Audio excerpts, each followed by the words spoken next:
o nosso próximo palestrante, que é o Marcos da Silva, pesquisador da empresa brasileira de pesquisa agropecuária, lotado na Embrapa Tabuleiros Costeiros, em Aracaju, Sergipe.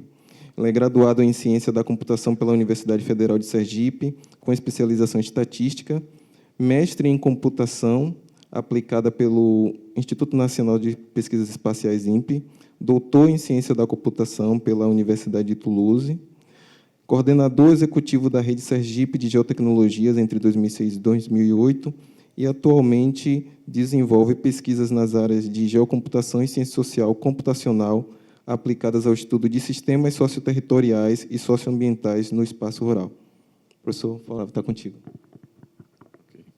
Pessoal, enquanto não está contando, eu queria aproveitar para agradecer o pessoal da CEI, o Anderson e o Zé Alcácio pelo convite. E, na verdade, eu vou falar um pouco de um projeto, né, que está começando esse ano e que nós começamos o diálogo, né, com a CEI lá em 2023, né, e aí se tornou um projeto, a Embrapa aprovou, e para início agora em 2025. Né? Então, é um projeto um pouco diferente do que tem sido colocado em termos de IA, porque essa IA que a gente trabalha aqui, digamos que é uma IA da velha escola, né? A IA simbólica, baseada em regras, né? E a IA que a gente vê hoje, que é a IA generativa, é a IA que antigamente a gente chamava de IA conexionista, né? E baseada em dados, né? E essa IA que a gente vai falar de agora é baseada em regras. Então, quando você tem dados, ok, mas quando falta dado, e quando a gente fala de agricultura, né, de agricultura familiar, de territórios, povos e comunidades tradicionais, esse conhecimento não está assim já pronto e disponível. Né? A minha unidade, a unidade da Embrapa, que fica em Aracaju, apesar dela ficar em Aracaju, ela atua ou deveria atuar desde o sul da Bahia até o norte do Ceará. E nós temos trabalhos com produtos como sistema de produção de coco, orgânico, mas nosso principal público-alvo tem sido a agricultura familiar, povos e comunidades tradicionais, mas também políticas públicas territoriais. A gente tem trabalhado não só com o apoio à elaboração, à avaliação e auxílio à implementação.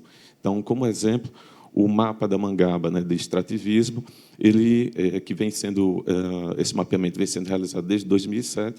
Ele gerou subsídios para SPU, IBGE, zoneamentos territoriais, plano diretores e, mais recentemente, as catadoras de Mangaba foram reconhecidas como comunidades tradicionais.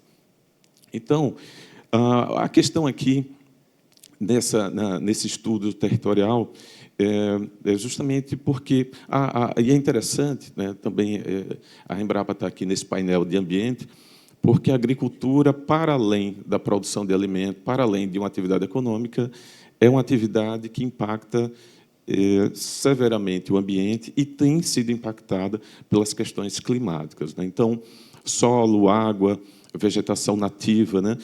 A necessidade do terra protegida, justamente porque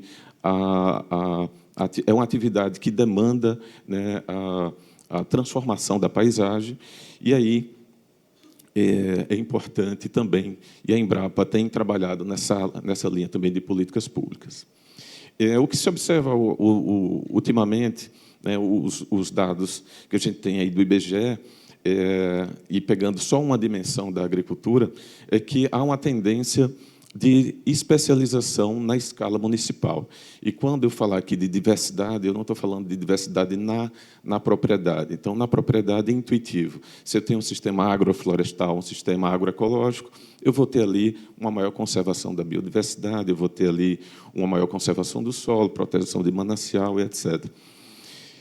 Mas aqui não é tão intuitivo quando a gente fala na escala regional.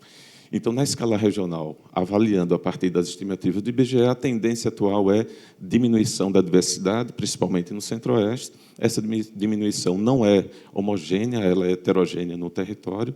Temos, sim, municípios que têm tem observado aumento da diversidade, mas, em geral, na média, a tendência é a diminuição da diversidade. E a diversidade aqui é colocada em termos de proporção para cada atividade, para cada município, para um determinado ano. Então, aqui, como exemplo, né, você tem hipotético, né, município hipotético, que tem aqui concentração, por exemplo, só na atividade bovina, o município hipotético aí, B, ele divide por igual, e isso nós temos medido usando o índice de Shannon, né, que vem da teoria da comunicação, mas bastante usado na biologia para avaliar a espécie. Então, aqui, quando você tem um valor 0 significa alta concentração, valor 1 é alta especialização. Então, o que é que a diversidade tem influído em outras variáveis, né? Então, no emprego. Então, fizemos um estudo aqui com uma análise de regressão quantílica e observamos que municípios que têm baixa oferta de emprego no campo, se é promovida uma política pública de incentivo à diversificação, esses municípios tendem a ter uma resposta positiva bem maior do que aqueles municípios que já são diversificados. Então, há uma relação aí de diversificar o portfólio de produto do município e emprego. Há também uma relação entre a diversidade e produtividade. Então, a gente observou que, se, né, você, a partir do modelo econométrico em painel com efeitos aleatórios correlacionados, que, se há uma política que aumente em 0,1 a diversidade, você tem efeitos aí de entre 8% a 18% no aumento da produtividade. Então, há uma relação entre diversidade e produtividade.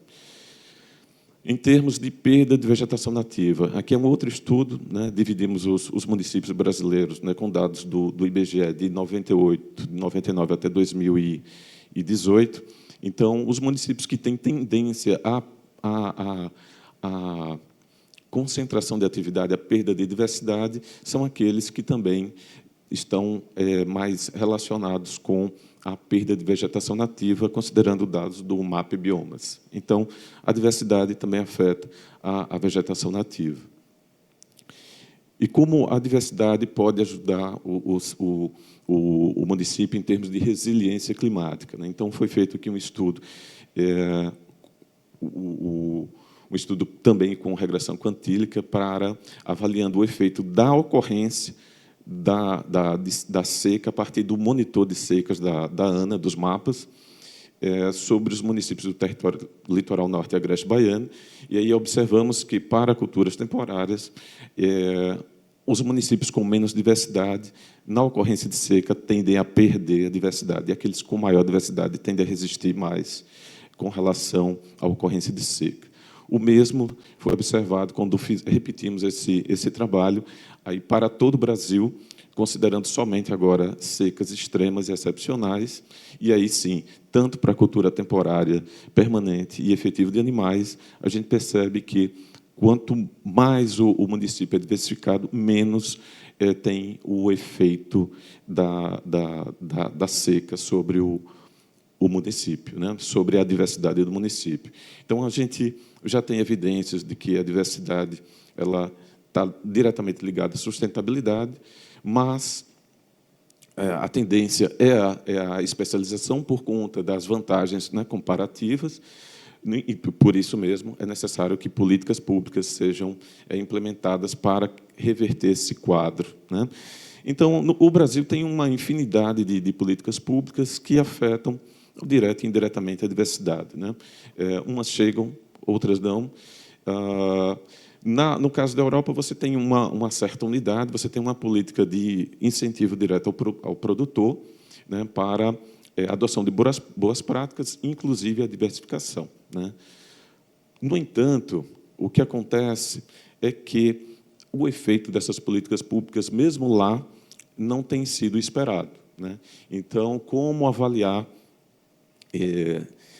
como prever é impossível, mas como estimar mais ou menos o efeito de uma política pública sobre a questão da diversidade, porque, no limite, o que se quer é alterar o comportamento do produtor. Ele, no final, é que vai decidir qual cultura que vai plantar e qual sistema de produção ele vai adotar. Então, uma opção que tem sido adotada é de sociedades artificiais, e aí modelando aquele sistema socioprodutivo, incluindo a questão espacial em computador e simulando em sílico situações, cenários para possíveis políticas públicas, considerando realidades e cenários e choques climáticos e econômicos.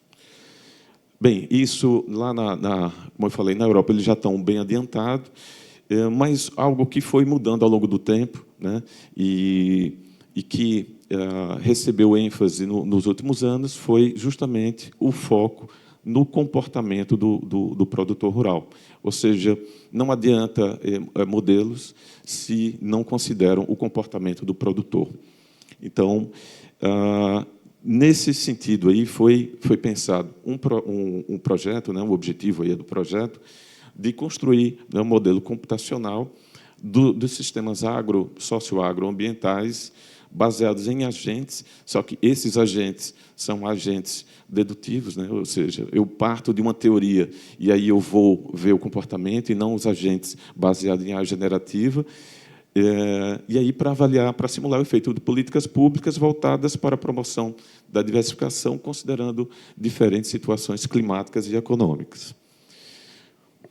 Bem, então, em resumo, você tem o agricultor, ele tem a sua propriedade, ele tem as condições edafoclimáticas que vão condicionar o que ele pode ou não plantar, tem as condições econômicas de preço que vai determinar o que ele pode ou não, o que é interessante ou não, mas também tem a rede social a que ele faz parte, e isso acaba influenciando, em geral, o produtor, principalmente os pequenos, e tem as políticas públicas de incentivo que ele pode adotar ou não. E, no final, o que se quer é, a partir dessa modelagem no nível micro, avaliar a emergência de padrões diferentes na escala macro, que, no nosso caso, que é o município. Então, foi feito... E aqui é interessante, né, que, no modelo, você tem que incluir tudo aquilo que faz parte, que é relevante, incluindo o uso da terra. Então, aqui nós fizemos o piloto do piloto, né, antes de iniciar esse projeto, no município, lá em Sergipe, aqui é Santana de São Francisco. Então, aqui os dados do Map Biomas, não temos TerraClass aqui. O Map Biomas também não é preciso, e para saber qual é a cultura tem que ir a campo. Então, aqui é um processo de construção de dados, né, e não de processamento de dados. Então, o uso da terra é um fator, fatores climáticos, né, foram considerados a partir das estações do município, temperatura, precipitação e umidade. Economia, usamos o dado do IBGE, né, para estimar o valor, e aí nós simulamos, né, para 15 anos. E a rede social do tipo clusterizada espacialmente, a gente modela considerando várias configurações de redes sociais, e o espacial aqui é com relação aos vizinhos, os produtores tendem a se aproximar dos vizinhos. Aqui, o comportamento, nós adotamos a teoria que geralmente tem sido usada para análise comportamental, que é a teoria do comportamento planejado, que aí tem a ver com a intenção do produtor diversificar ou não, mas pode ser outras. Política pública, nós simulamos aqui a política europeia, porque ela é simples, é de incentivo direto ao produtor, caso ele adote o que se deseja, no caso, a diversificação. E, no final, medimos tudo e calculamos a diversidade a partir da informação que a gente tem no sistema. Então, usamos a plataforma NetLogo de prototipação.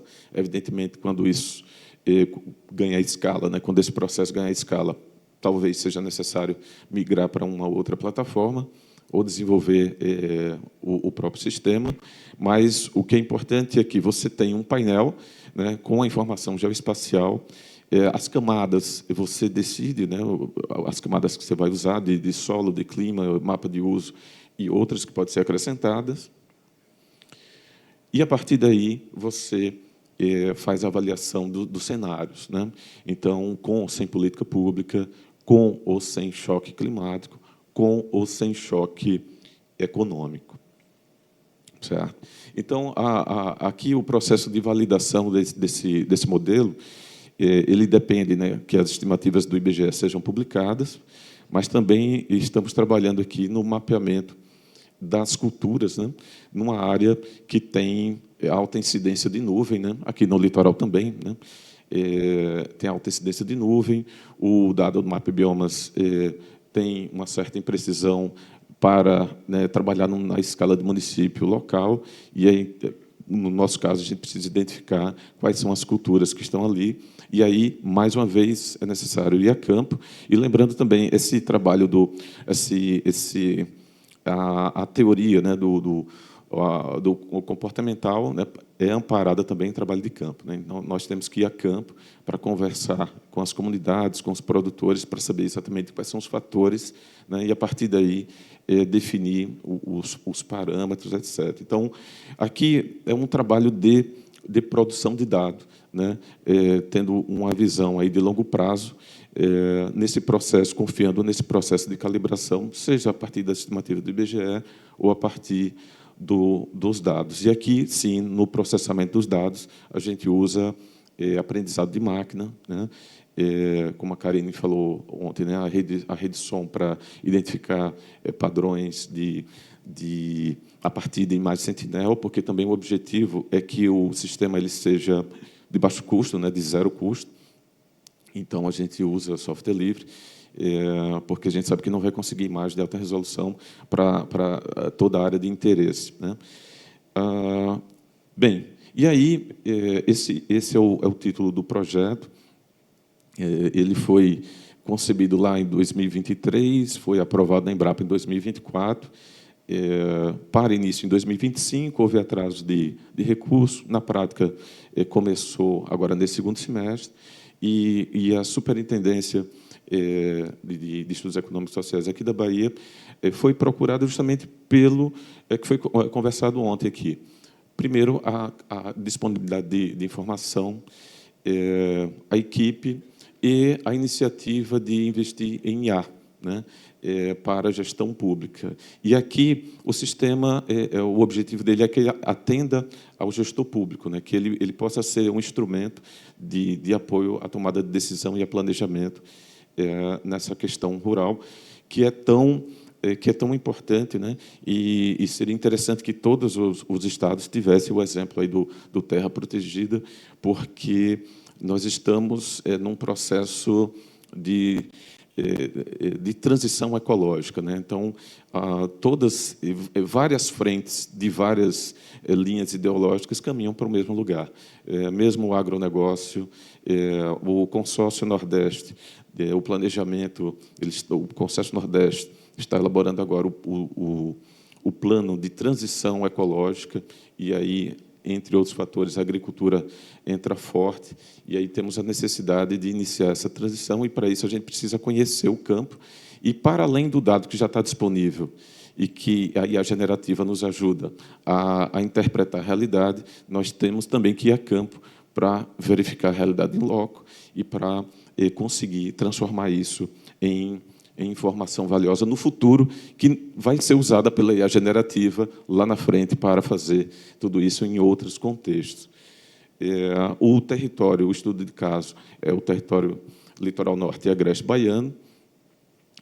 Nós temos algumas atividades lá com laranja orgânica e sistema de produção de coco, né, associado com outras culturas. E também, além da proximidade, né, da nossa sede lá em Aracaju, é um território que ele é heterogêneo socioeconomicamente e também em termos de diversidade agropecuária, né? Então, nós temos outros parceiros aqui no projeto, a Universidade Federal de Sergipe, principalmente o Departamento de Economia, o Departamento de Ciência da Computação e o Departamento de Matemática, o IPEA, através do Bernardo, que trabalha com modelagem também baseada em agentes, né? O INPE, né? Através do Antônio Miguel Vieira Monteiro, nessa parte de sistemas multiagentes, mas também na parte de processamento de imagem, Federal do Rio Grande do Norte, na parte de interpretação dos dados, né, de pesquisa de campo, que também, né, provavelmente, vamos usar a IA generativa para fazer a interpretação, né, das transcrições do material, a Universidade Federal do Espírito Santo, a Universidade de Buenos Aires, a Universidade Norte do Chile, né, mais na parte de modelagem social, e além de outros parceiros que estão chegando, e aí a gente abre as portas aí para quem quiser trabalhar nesse projeto também, conversar conosco. Certo? Agradeço aí a atenção. Muito obrigado.